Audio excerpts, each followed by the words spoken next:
indi update hari iri muri Rayon Rayon Saro Sport ry'Inyanza Murera Gikundiro Gikundiro Oreyo Oreyo baguhora iki itazirwa amazina menshi barishyuza rero asaga miliyoni 100 ariko amakuru avugwa ari inyuma y'amarido nuko Sadata ahubwo ashobora kuba yarongeye akagishyamba akaba atishimiye ubuyobozi bwa Muvunyi ndetse na Twagirayezu Stade kubera ko batamuhaye umwanya.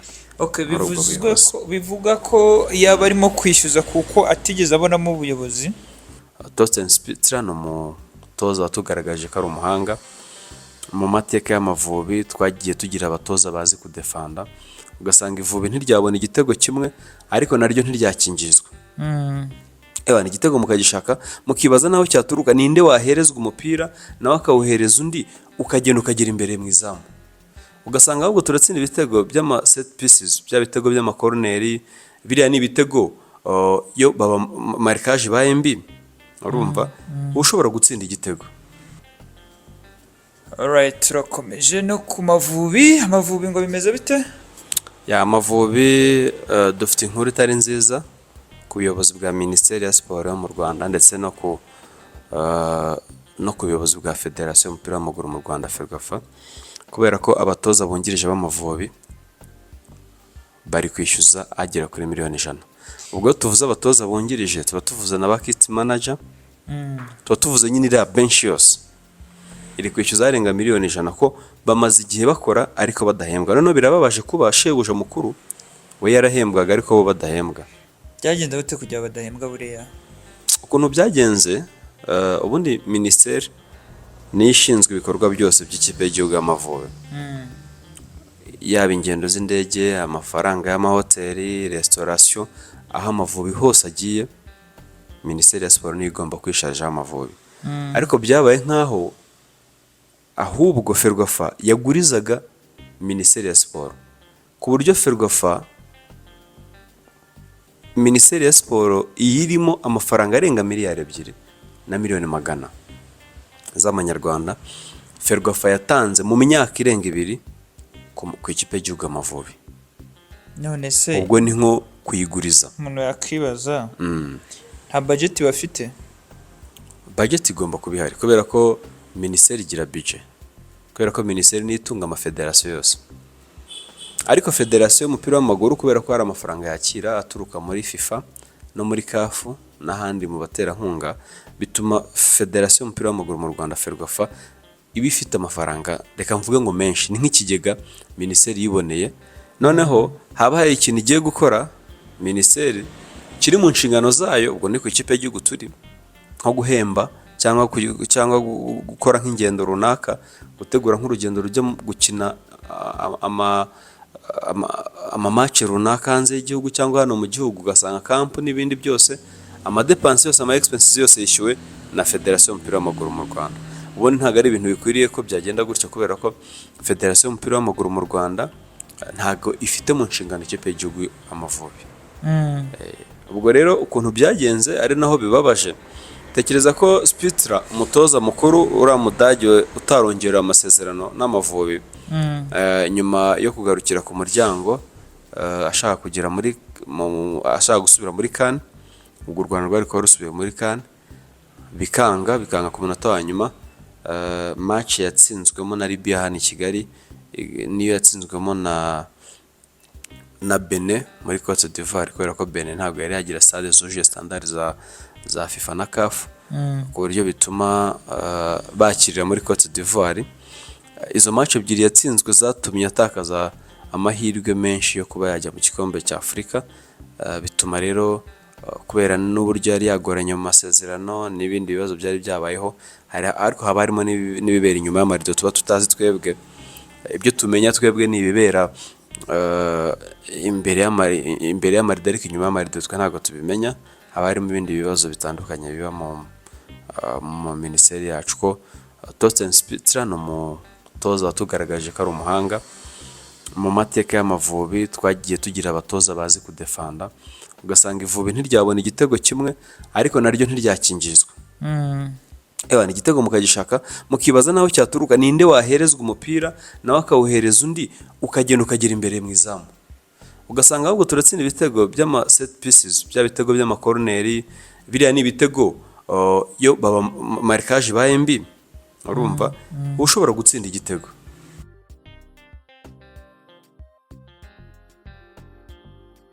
Abakinnyi umupira bo barabizi n'abawukurikirana bawuzi, ni ukuvuga ngo ubundi ibitego byo mu mipira y'imiterekano buri igitego gishobora kuba cyakwinjira, ariko kubaka igitego ukaba wava muri defense ukava ku muzamu ukagenda tikitaka nziza cyane ukajya muri mediane, umupira ukava muri mediane, ubwo naba milieu récupérateur ndi kuvuga bamwe bakina kuri gatandatu, ukinjira ukajya ku ba distributeur babo noneho bawujyana ku bataka, bakaba bashyira nko kuri wing igatera centre ikagaruka ikajya mu izamu, igitego kikajyamo.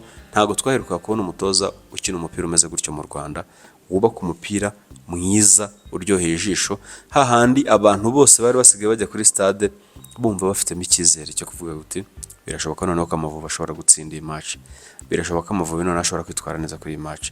Ubwo rero byarangiye Thorsten Spitzler atongerewe amasezerano, ariko si yo nkuru, ahubwo nuko abakoranye n'umutoza Spitzler mu ikipe y'igihugu Amavubi bamaze igihe bishyuza imishahara ishyirahamwe ry'umupira w'amaguru Ferwafa, kubera ko nubwo bwose ari abakozi ba ministeri, ariko umukoresha wabo uri direct ari nawe basuzuma akavuga ati reka mbaretinge. Tuzi twese ko mu makampani akomeye cyangwa mu bigo bikomeye y'umwaka urangiye babaha amanota, babaha score, bakavuga bati wenda wagize 3 kuri 5, 2 kuri 5, ugize ari munsi ya 1/2 esheke akaba atakomeza gukora.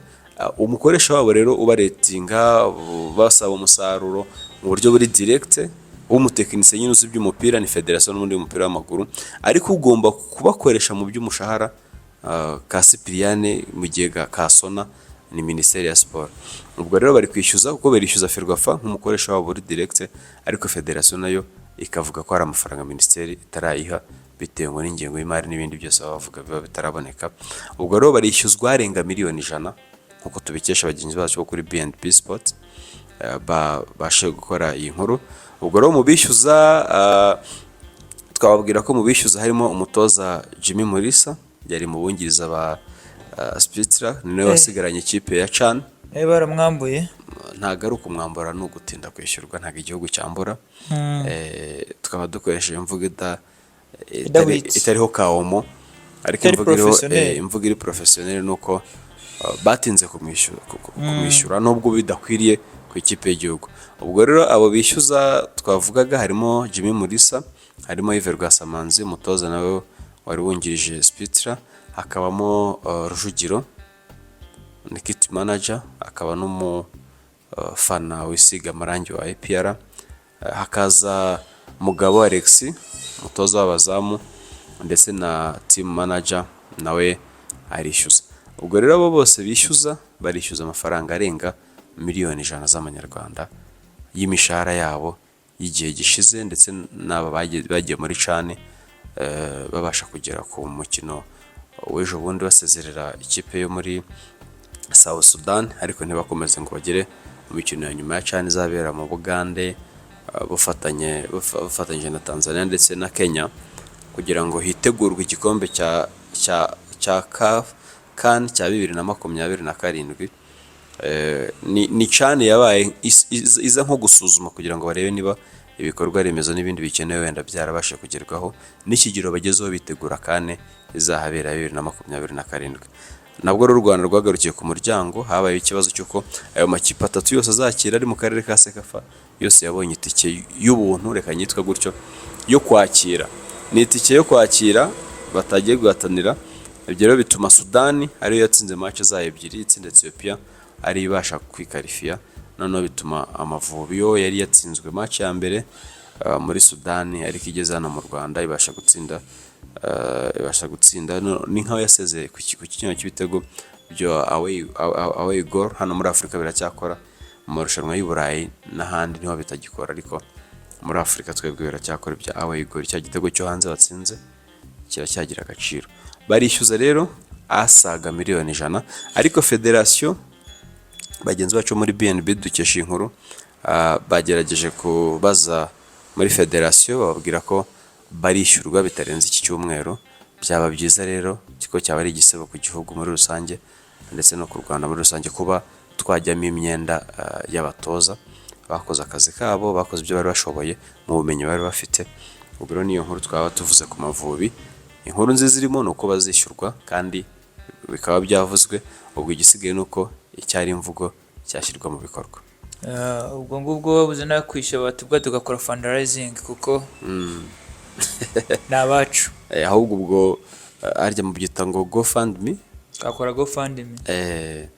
tukareba ko GoFundMe ni ukuremera ariko ntabwo turi buze kubaremera kuko ni abacu. Wa mugani.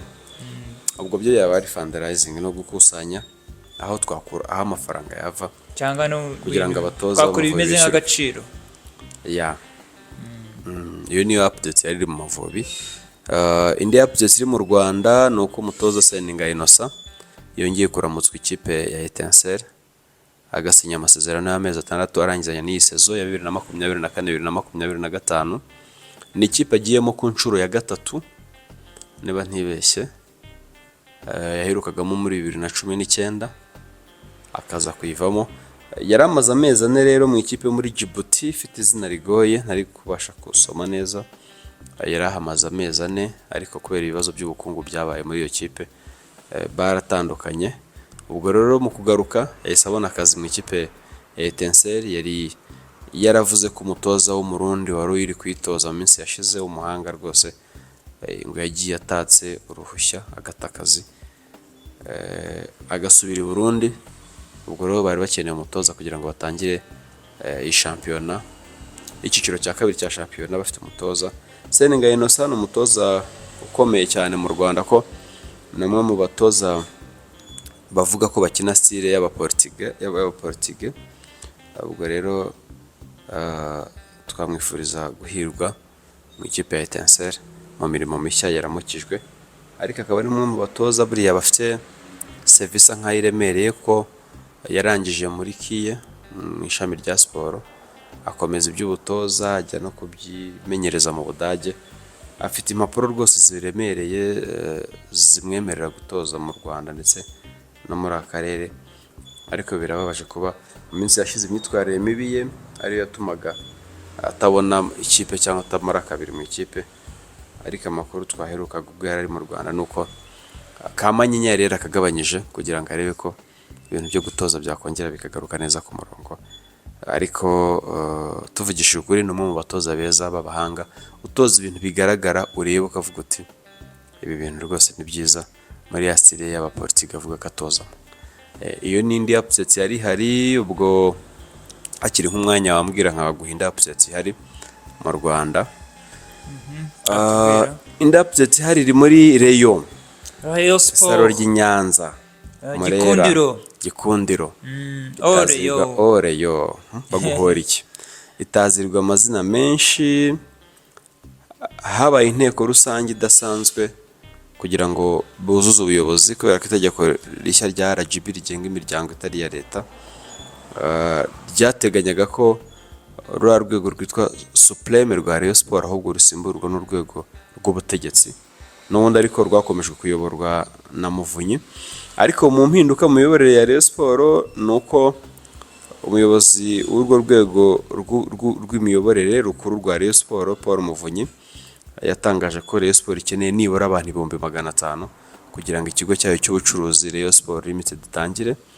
Ubwo rero abo bantu 500 bazagura umugabane nibura umwe w'ibihumbi 30 kugira ngo batangire ikigo cy'ubucuruzi. Ni umushinga muremure cyane kubera ko Rayon Sport irifuza ko noneho yava mu byo kuba association aho buri muntu wese yumva ko ngo afite Rayon Sport, ahubwo Rayon ikaba iy'abareyo banditse apana Rayon Sport yo mu magambo. Ubwo rero abantu 500 bazagura iyo migabane maze asigaye bagashishikarizwa kuba abanyamuryango buzuye b'ikipe ya Rayon Sport. Nibyo byari biri muri Rayon Sport muri iyi weekend, ariko Perezida Tadeo n'ubundi nawe yagize icyo atangaza ku kirego Sadate yareze Rayon Sport avuga ko Ibonamo amafaranga. ngo muri mideni, avuga ko n'ubundi Sadate ngo yabandikiye nabo bakamwandikira ngo kandi ntiyongeye. Bivuze ko ikibazo cya Sadate cyakemutse. Sadate rero yishyuzaga agera kuri miliyoni 85 ngo yahaye Rayon Sport mu gihe yari perezida wayo. Ariko n'ubundi mu nteko n'ubundi idasanzwe ya Rayon Sport yabaye tariki 2 z'ukwa kabiri, nuko hari n'ibyahindutse mu mategeko yayigengaga. Yari inguzanyo si ubwo? Ubundi buri muntu wese wayoboye Rayon Sport, hari umugabo witwa Saidi Habiyakare wayoboye nawe Rayon Sport uba muri Amerika, ngo yayise bihehe. Bihehe niyo utwara ku rutugu ikakurya amatwi. No kuvuga ngo rero buri muntu wese wayoboye Rayon Sport hari amafaranga runaka yakuraga mu muryango we, mu bucuruzi bwe no muri business za buri munsi agaha Rayon Sport. Na retired ari uheruka kuyobora Rayon Sport, retired captain wa Jean Fidel, nawe ntiyabuze amafaranga ashyira muri Rayon Sport. Ubwo amakuru avugwa ari inyuma y'amarido nuko Sadate ahubwo ashobora kuba yarongeye akajya ishyamba, akaba atishimiye ubuyobozi bwa Muvunyi ndetse na Twagirayezu Stade kubera ko batamuhaye umwanya. Bivuga ko yaba arimo kwishyuza kuko atigeze abonamo ubuyobozi. Ni nko gushaka gusabota. Urumva icyo gihe Rayon Sport yari imaze rani y'imikino 11 idatsindwa, itananganya, itsinda. Buriya rero ikipe ubundi nyinshi zigira ishyamba, nta kipe itagira ishyamba, ariko ishyamba ubundi rya Rayon Sport ryabaga ari riza mu gihe Rayon Sport itari gutsinda, hakaba hari abandi bafite uburyo babonamo intsinzi ya Rayon Sport. Bakaza bakavuga bati ariko bimwe muri gukora gutya twebwe dushobora kubikora gutya, bakazana nk'ibisubizo bishya. Iryo ryitwaga ishyamba, kandi buriya bareyo babaga bari guhuriza gushaka intsinzi yabo, barayishakaga bakayibona. Ariko ishyamba rya Sadate ryo ryari ribabaje kubera ko ryaje mu gihe Rayon Sport yari imeze neza, irimo itsinda, ivuna match imwe ikiyongeza indi, bya bintu byo kuvuna umuheho kuyongeza undi. Ubwo rero byari bibabaje kuba iryo shyamba aribwo rizamutse. Ariko perezida wa Rayon Sport yavuze ko ibibazo bya Sadate n'ikipe ko byarangiye, kuba Sadate yaranditse akoresheje ibaruwa, bakamusubiza nabo bakoresheje ibaruwa, ntiyongere kugira indi yandika, bayumva ko byarangiye. Ubwo rero ngo hari amasezerano Rayon Sport yaragiranye n'amakampani yarahagarariwe na Sadate mu gihe Sadate yari umuyobozi. Ariko ubundi ibyo nta nubwo byubahirije amategeko, kuba uyobora ahantu ukifuza kujya kuhakamura mu buryo bw'ubucuruzi, ubundi ntabwo byari byo, nubwo ari uko byagenze. Ariko kuba icyo kibazo cyarakemutse, niba ko ariko byagenze, byaba ari byiza. Ubwo rero indi update twavuga hano mu Rwanda ni uko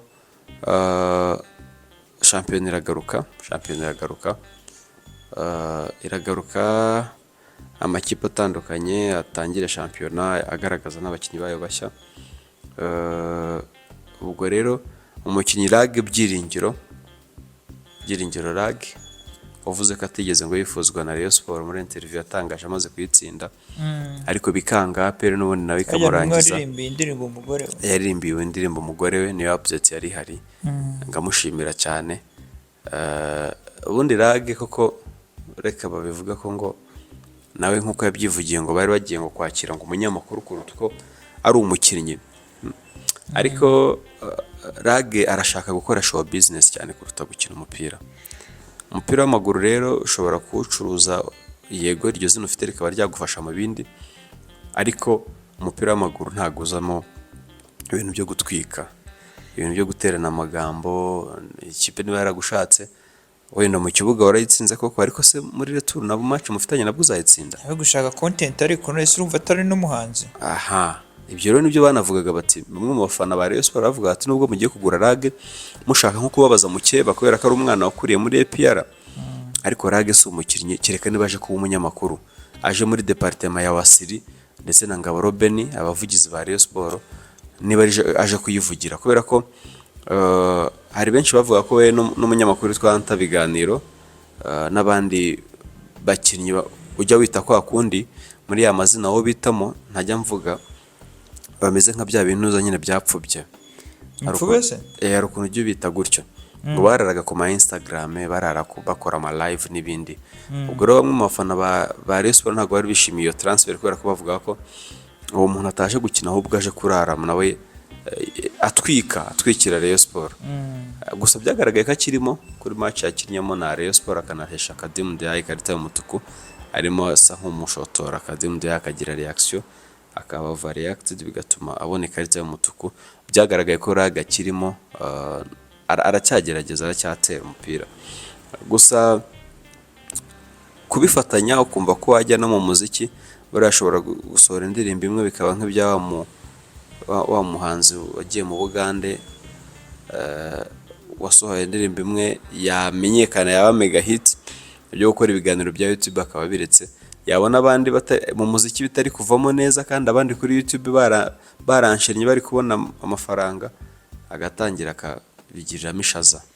Ariko ubwo rero nawe niko byagenda. Nawe waraswa bombe urebye nabi, reka twikomereze. Ubwo update twari dufite hano mu Rwanda ni izo ngizo, izindi update turagenda tuzibaha uko amasaha agenda aza, tubabwira uko n'amamatch agenda aba no ku mugabane w'Uburayi n'ahandi hose ku isi. Mwakoze cyane kubana natwe. Thousand Hills Empire Sports Update y'uyu munsi nakagaruka. Ciao bye. Ibuke gukora share, comment na like, tugaragarize urukundo rw'ibiganiro byacu.